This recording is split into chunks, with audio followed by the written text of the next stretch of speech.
I'm going to ask you one question. Have you ever wanted to go to North Korea? No.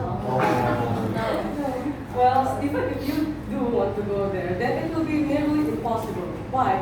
Because research has shown that it is nearly impossible for foreigners to go into North Korea. And why? Because the government monitors every single movement of its own civilians, and the immigration is also strictly controlled in that nation. But not just that, there are also many other factors that makes living in North Korea is very nightmare. And even if you do want to go to North Korea, I don't really understand the reason why. Now, in North Korea, like I've said, it is nearly impossible for foreigners to go there, and the citizens itself cannot travel freely around the country because the fast surveillance system across the country, and also those who try to cross the borders, whether it's the North Koreans or the foreigners, will either be sent to forced labor camps or prison simply, or be executed. Even the escapees successfully leaving the country will also be brought home by force and often smuggled and face the same consequences as those who failed. Now, we need to look at the human rights violations in North Korea. The human rights such as basic education, freedom of speech, freedom of religion, and internet usage is severely restricted in North Korea. And not only that, tortures and beatings in forced labor camps is very commonplace, and rape is rife for military women.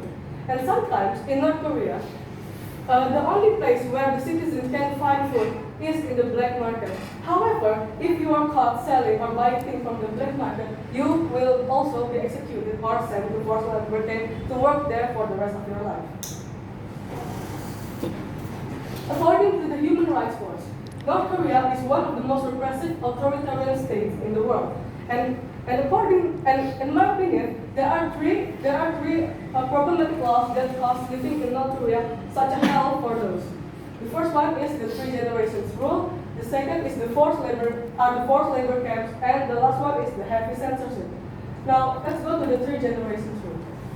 The three generations rule, which was established during Kim Il-sung's era in 1972, at a glance means that if your father commits a grave crime against the state, then you and your children will be sent to a prison forced labor camp alongside him for the rest of your life with no possibility of parole. And also, if there are 2 subsequent generations born inside the forced labor camp, they also have to remain reminded for the rest of their life. This method, according to Kim Il-sung, which was Kim Jong-un's grandfather, is the only way to exterminate the seed of evil completely. And not only that, the escapees, this is the border of North Korea and South Korea. North Korea has conducted international abductions and forced repatriation of the escapees, right? So, if the escapees already escape North Korea, whether they go to the demilitarized China border or through the heavily mined DMZ of South Korea, then North Korea already prepared abduction squads all over the world. Whether you are in Europe, whether you are in Asia, whether you are in America, they will find you and they will force you back to North Korea. And sometimes they even smuggle the escapees and bring them home by force.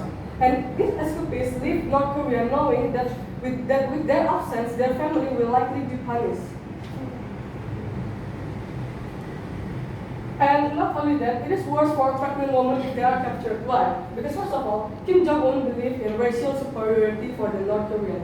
He believes that the only true Korea is the North Korea. He doesn't say North Korea as North Korea. He mentions North Korea as Korea. He doesn't care about South Korea he doesn't believe South Korea is better, right? So if a woman is returned home with a kid, then the kid will be killed. And if that woman is brought home, if she's pregnant, she will be forced to have an abortion. And this is one of the methods they use to have the pregnant baby have an abortion, where the belly of the pregnant woman is pressed down by 2 fellow inmates by force. And also the second is the forced labor camps. In these forced labor camps, there are many forced labor camps like the Soviet gulags. the prisoners are given food barely enough to keep them alive, and most of the times they are forced to hunt for food, such as rats or insects or such as grasshoppers, etc. Right? Some of the survivors even said that they were forced into 12 hours of non-stop labor work, 7 days a week, with these people becoming physically stunted and deformed from the unceasing hard work. One of the cases is the Otto Warmbier. This person was an American college student who, during a sponsored tour of the nation, went to North Korea. He was accused of stealing a propaganda poster of his hotel walls. He was then sentenced to 15 years of hard labor in a prison camp.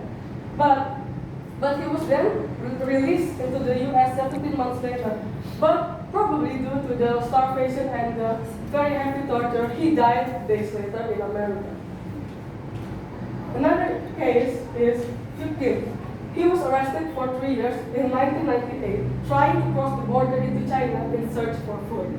He during his time in January, one of the prison, stated that there was no sense of being human when you are in prison in North Korea. And he said that he was like an animal. He was forced to do all the things, and that was it. There is no thinking, no creativity, no freedom, no joy. That's it, only fear. And he is still living right now, and currently he is a lecturer for a local unification education community in Chunas. And the third is the heavy censorship. In North Korea, free speech, the free speech, the radio, the television, the music, and the news providers are all controlled by state. Every single thing is state controlled, and the news is, and obviously it unfailingly praises the dictatorship of North Korea. Like the people of North Korea has no idea about how the outside world looks like, because they are not allowed to see how the outside world. They have internet, yes, but it's a very small internet that you might as well just call it an intranet. Well, it is made by the government, and the main article is just how great Kim Jong-un is, how great their country is, and how great their nuclear missile program is developing. And also, although technically the freedom of religion is de facto guaranteed by the Constitution, there has been no de jure guarantee of these religions, because religions such as Muslim, such as Christianity, and Hinduism, a minor religion in North Korea, is very dimly eyed because North Korea or Kim Jong-un believes that every single North Korean should rely on themselves, and this leads to the birth of Juche. What is Juche? Juche is a religion. It's a man-made religion in North Korea, which states that the North Koreans are the men of their own destiny. Meaning that North Koreans should always rely on themselves, and they should always obey and support what the state does. And if they don't do this, then they will be forced to decide to be either a prison camp, or they will also be executed. And